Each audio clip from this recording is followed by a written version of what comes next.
two major highlights in the Sil's history are the Tetley Vars final at Twickenham in 1999 and the Midlands Cup final win in 2017.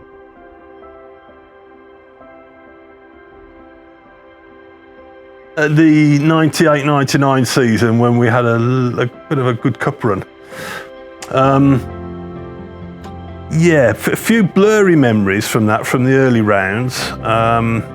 I can remember playing away at a place called Bishop's Castle out in deepest, darkest Shropshire one windy Saturday afternoon on a pitch that looked like a ploughed farmer's field. So that was good. I think the posts there were growing trees. So you got the trees and the posts were going like that, but that was quite successful. I remember playing Bedford Swifts, I think, might have been the 2nd of January, having had a very active New Year's Eve. Most of the players were a little bit worse aware, but we managed to beat them away. Semi-final, I think 22-10.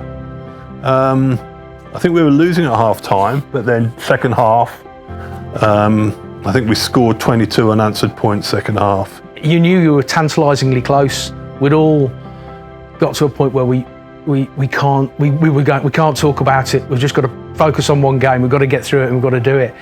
There was everyone going, what happens? You're going to do this, you're going to do that, how's it going to happen? And we just brought us to our ground. No, focus on the game and we'll do it. He never told us that every time he'd been to Twickenham he lost until after the final at Twickenham, but he's never won at Twickenham. So the Avon game was played as a game, and he said, I've got to finals, we're going to get to the final. And we went out there and played a good hard game, and it's both touchlines full, metal posts and rope holding everyone back. It was fantastic and unbelievable.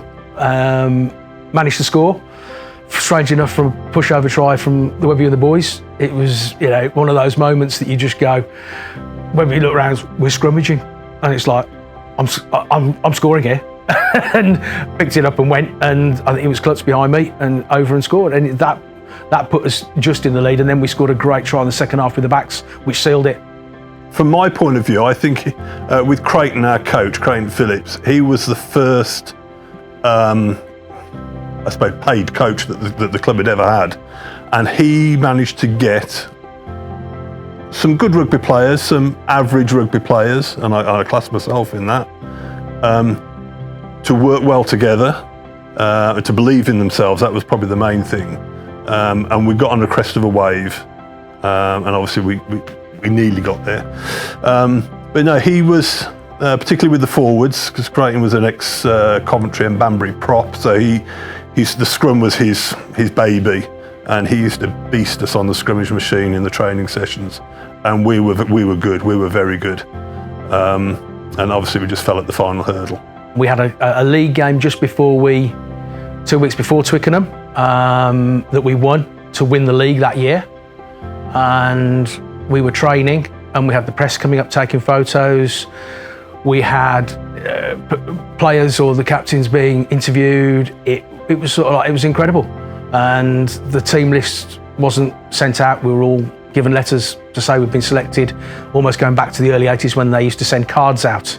And then it sort of almost, the club, everyone was behind us, the mini and juniors. It was an incredible feeling. I think we were around, again, I'd have to do the maths, but I think it was about under 12s. And we were the oldest age group who could go, not as supporters, obviously everyone went as supporters, but we were the oldest age group who got to play on the pitch beforehand.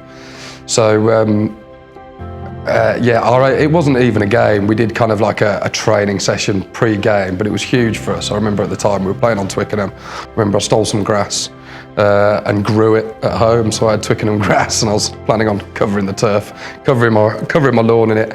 But we had, it must have been about 15, 20 minutes, but I remember us taking it super seriously, more seriously than any game.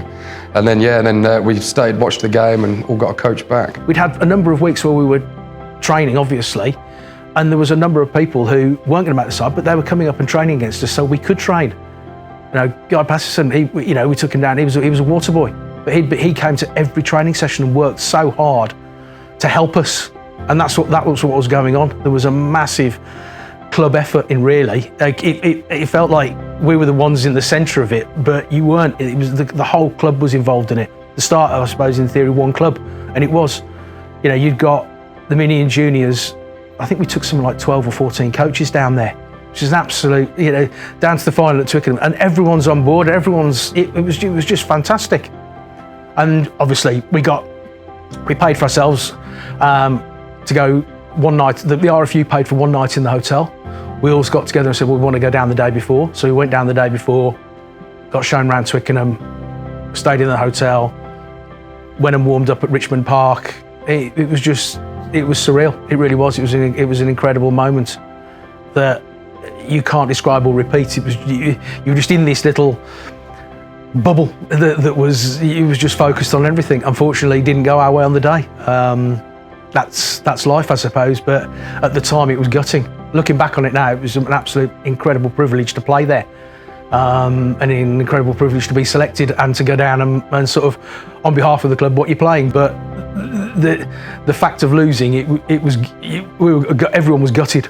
It was heart sinking. It was a horrible feeling, and it took a lot of us a few weeks to get over, and a lot of beers. But you look at it now and you go back, blimey, you know, I had the privilege of not only playing for the Sills at Twickenham in a game that we'd won 6 on the way there. It's a proper competition that the whole of England's playing in, and we've gone through and we've played in our groups, in our pools. We've played out of town, and we finished up playing the southwest as Billericay, and yeah, it's an incredible feat that we went on as a journey. It wasn't just the team; it was everyone, and it felt like everyone.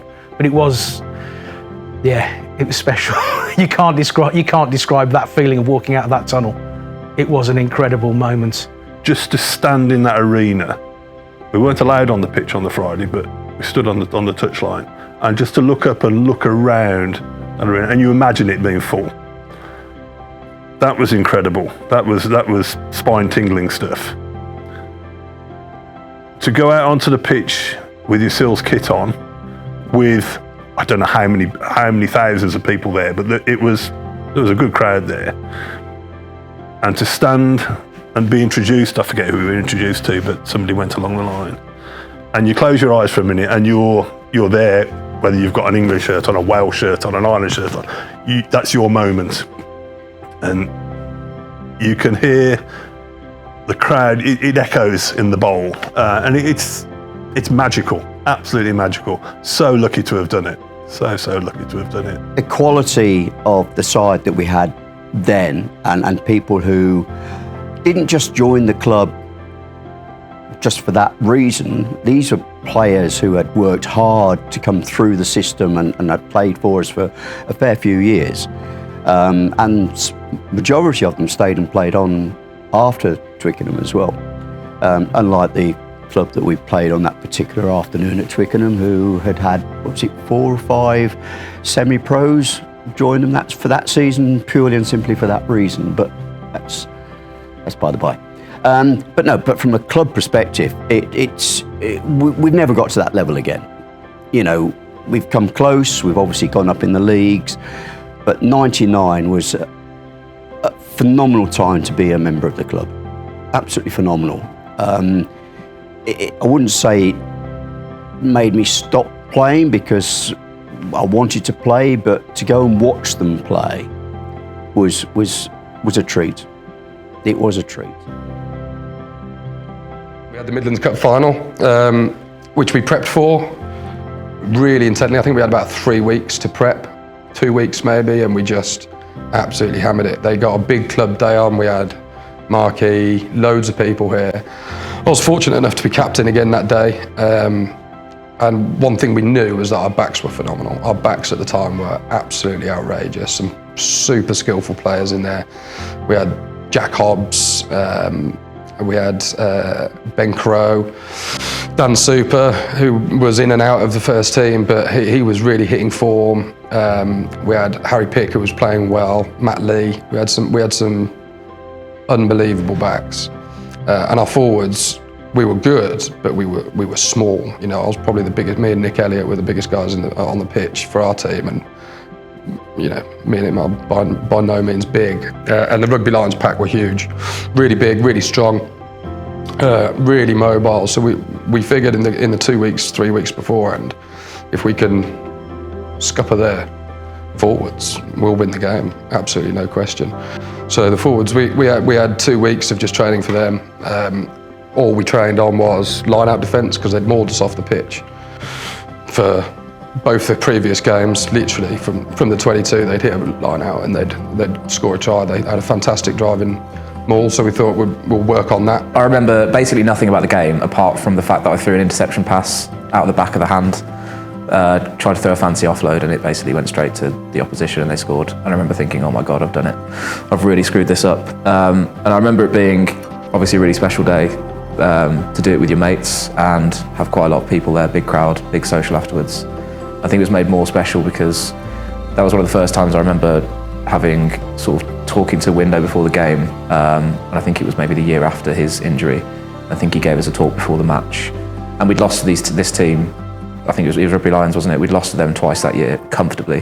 There was something special about that day, and I think that really was an enduring memory, getting a team talk off Window in the changing room beforehand, and then afterwards kind of giving him a hug. And I remember, yeah, the bad memory is throwing a stupid pass, and then there's a couple of points where I think, yeah, that was really special. And I think if you ask a lot of the people that are involved, they'd probably say something similar about why it's such a good memory, but personally, I never really remember much about the game, and that one particularly, I remember sod all about it, to be honest. Yeah, I just remember sort of how I felt and the feeling afterwards, yeah. They just couldn't deal with us that day. We were so good.